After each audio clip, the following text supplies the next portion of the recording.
को कल हमने सुना, बहुत अच्छा लगा। और उन्होंने हमें बहुत अच्छा गाइड किया, बहुत अच्छा बोला उन्होंने, और हमें बड़ी प्रसन्नता हुई कि उनके अंदर एक बहुत बढ़िया लीडर छुपा हुआ है। तो हम रोशनी जी को फिर से सुनना चाहेंगे आज, है ना। कल हम उनकी वीडियो भी नहीं डाल पाए थे, साउंड क्लियर नहीं था। तो आज हम जरूर इस चीज़ का ध्यान रख रहे हैं, और हम उन्हें वो खुद भी अपने आप को सुन पाएंगे। इस रिकॉर्डिंग के बाद में हम शेयर करेंगे उनका वीडियो। तो रोशनी जी प्लीज आप स्क्रीन पे आएं और हम अपनी बात शेयर करें हम लोगों से। अनम्यूट करें। हाँ जी। Good morning to all of you. My name is Roshni, wife of Gajendra Prasad. जी रोशनी जी, गुड मॉर्निंग। जी थैंक यू सर।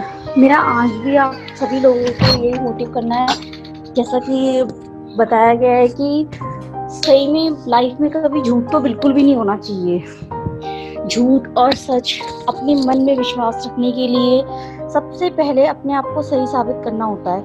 अगर हम खुद की नज़रों में भी अपने आप को ऐसा समझेंगे कि नहीं मैं ये नहीं कर पाऊंगी या मुझसे ये नहीं होगा, तो मैं आगे भी कभी कुछ नहीं कर पाऊंगी।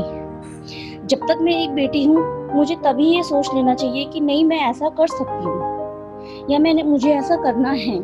तभी मैं आगे एक बहू बन के, एक अच्छी माँ बन के और एक बहुत सारे रिश्तों को अच्छे से निभा पाऊंगी। तभी कुछ आगे बन के हम अपने लिए, अपने बच्चों के लिए कुछ अच्छा कर सकते हैं अच्छे से। जैसे अगर हम कुछ नहीं बन पाए अपनी लाइफ में, तो हम आगे भी ऐसा नहीं सोच सकते ना कि हमारा बच्चा नहीं कर सकता ये चीज। क्या पता हमारे सपनों को वो पूरा कर दे। ठीक है, कोई बात नहीं। अगर जैसे हमारा समय निकल चुका है या हमने नहीं कर पाए, अब हमने अपनी इच्छाओं को इस तरीके से नहीं कर पाए हम पूरी, तो आगे हम अपने बच्चों के सामने अपनी हर परिस्थिति को रख सकते हैं। मैं तो ये मानती हूँ कि चाहे फैमिली कैसी ही हो, छोटी हो, बड़ी हो, अमीर हो, गरीब हो, हर पेरेंट्स को अपने बच्चे के आगे अपनी परिस्थिति रखनी चाहिए।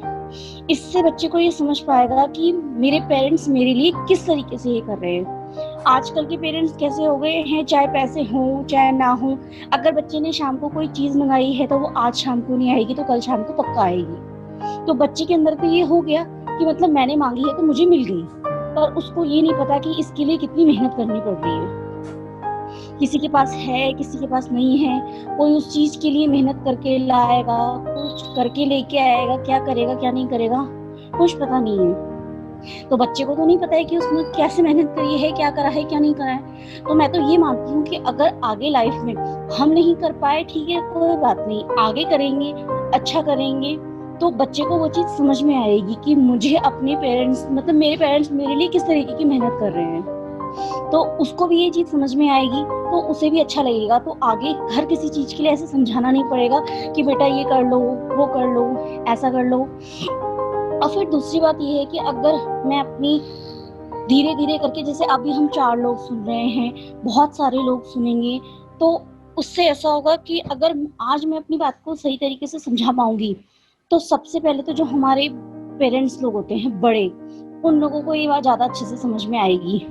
आजकल सोसाइटी में ज्यादातर क्या हो चुका है कि या तो सिर्फ अगर कोई चीज ज्यादा नहीं हो रही है तो ज्यादा से ज्यादा अनाथ आश्रम बनाए जा रहे हैं और दूसरा वृद्ध आश्रम बनाए जा रहे हैं। ये क्यों बन रहे हैं?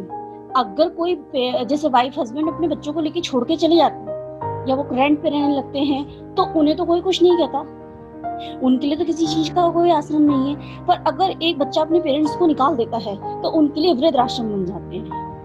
क्यों बनते हैं उनके लिए? क्यों? क्योंकि अगर धीरे धीरे उन्होंने अपनी मन की इच्छाओं को दबाया कि नहीं चलो छोड़ो कोई बात नहीं, जाने दो, आज बच्चा हमारा सुखी है, हम चले जाते हैं, ऐसा कर देते हैं, वैसा कर देते हैं। किसी की माँ चली जाती है, किसी के पापा चले जाते हैं, हर कोई अपने बच्चों के सुख के लिए कुछ ना कुछ चला जाता है। तभी तो ये वृद्ध आश्रम जगह जगह बने हुए हैं। भाई यंग उसके लिए तो नहीं है। अगर यंग फैमिली कोई छोड़ के जाती है तो वो भी तो रेंट पे रहती है, और उनको तो कोई कुछ किसी नाम से नहीं बुलाता कि हाँ भाई ये भी ऐसे रह रहे हैं। पर दूसरों के लिए हो जाता है कि उनके लिए, क्यों? क्योंकि उन्होंने धीरे धीरे करके अपनी मन की इच्छाओं को खत्म कर दिया था। इसीलिए ज्यादातर लोग अपनी मन की इच्छाओं को नहीं बोल पाते, नहीं रख पाते सबके सामने कि हाँ हमारे लिए ये चीज नहीं है, वो चीज नहीं है। तो क्या पता धीरे धीरे लोग सुन के अभी से अपने बच्चों के मन के अंदर आगे डाल बातें, अपनी परिस्थिति को सामने रखेंगे, तो शायद उनको समझ में आएगा और धीरे धीरे सबसे पहले तो ये वृद्ध आश्रम बंद होंगे।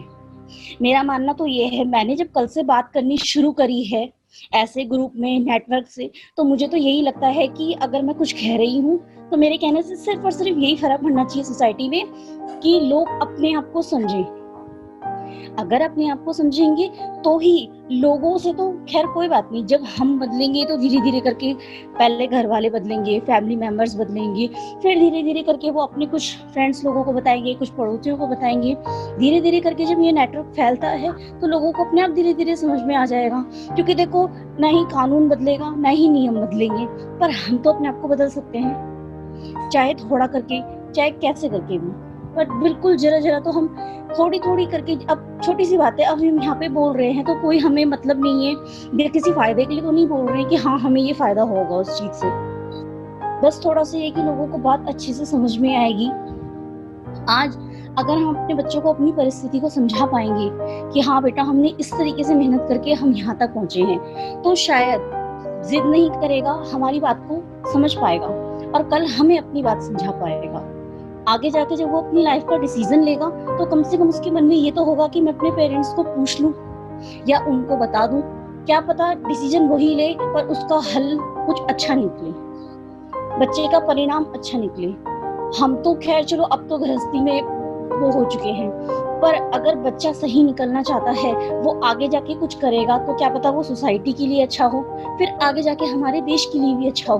तो कहीं ना कहीं हमारे मन की बात को बदलने से ऐसा हो सकता है कि औरों के लिए भी फायदा हो। अभी हम चारों से मिलके हो रही है, फिर क्या पता 8 लोगों से मिलके हो और वो कुछ और अच्छा निकले, वो कुछ और अच्छा निकले। अभी हम तो मुश्किल से 8-10 लोगों को समझा पा रहे हैं, वो एक मिलके इतनों को समझा दे कि उसका फायदा हमारे लिए और भी अच्छा हो सके। पर तभी कर पाएगा जब हम अपने बच्चे के लिए बिल्कुल फ्रीडम रख सके। फ्रीडम ऐसी हो कि जो बच्चा उसका गलत फायदा भी ना उठाए।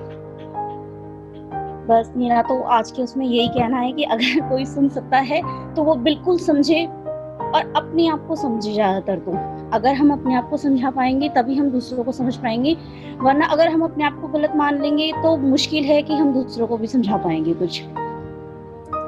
बिल्कुल रोशनी जी, आपने थैंक यू बहुत सर। धन्यवाद इस प्लेटफॉर्म पे आने के लिए। आपने अपने विचार, बहुत अच्छे विचार शेयर किए और हम सबसे पहले तो हम आपको बधाई देते हैं कि आपकी भावनाएं जो हैं वो बहुत अच्छी हैं।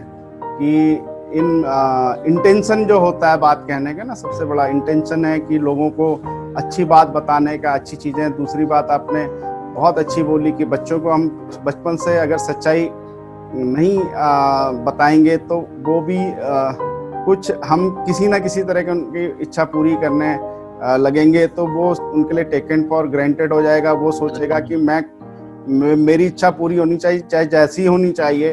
अगर हम उनको अपने किस तरह से हम लोग कर रहे हैं, किस कठिनाइयों से कर रहे हैं, तो शायद उन्हें भी अनुभव होगा उस जिंदगी का कि यार हमें भी ऐसा करना चाहिए। और तीसरी बात आपने बोली कि आज हम छोटे प्लेटफॉर्म पे लोगों को ये अच्छी बातें बताने की कोशिश कर रहे हैं और कल बिल्कुल हम, एक व्यक्ति भी बदलता है तो समाज बदलता है, देश बदलता है। बिल्कुल हम, और तीसरी बात आपने, चौथी बात आपने ये बोली कि या अगर हम अपने आप में सुधार करें तो बहुत जगह सुधार होगा। तो बिल्कुल रोशनी जी, मैं आपकी बात से सहमत हूँ। हर इंडिविजुअल अपने आप को सुधारने की रिस्पॉन्सिबिलिटी ले तो देश बहुत आगे जाता है। बहुत, जहाँ पे लोग अपनी इंडिविजुअल, जिस भी देश में इंडिविजुअल रिस्पॉन्सिबिलिटी लेते हैं वो देश आज बहुत आगे हैं। और हमारे इंडिया में थोड़ा सा ये चीज़ बहुत कम है, हम अपनी इंडिविजुअल रिस्पॉन्सिबिलिटी लेते नहीं, सिस्टम को गाली देते हैं, इधर उधर को गाली देते हैं, लेकिन अपने अंदर सुधार करने को तैयार नहीं है। बहुत अच्छी बात बोली आपने कि हम अपने में सुधार करें। और ये आपको हम ये वादा करते हैं कि ये प्लेटफॉर्म कल की डेट में बहुत बड़ा होगा और अपनी जो इस भावना, जो लोगों को सुधारने की और समाज की भावना है, और जो ये इतने वृद्ध आश्रम और अनाथ आश्रम खुल रहे हैं, हमारी बात से एक बच्चे को, एक पेरेंट को भी फर्क पड़ा तो हम मानेंगे हमारा जीवन धन्य है। और बिल्कुल आपको बड़े प्लेटफॉर्म मिलेंगे और आपने शुरुआत की है, बहुत आगे लाइफ में आपको बड़े बड़े प्लेटफॉर्म इस माध्यम से मिलेंगे। तो इसी थैंक यू फिर एक बार, और फिर हम आपकी बातें सुनते रहेंगे बीच बीच में।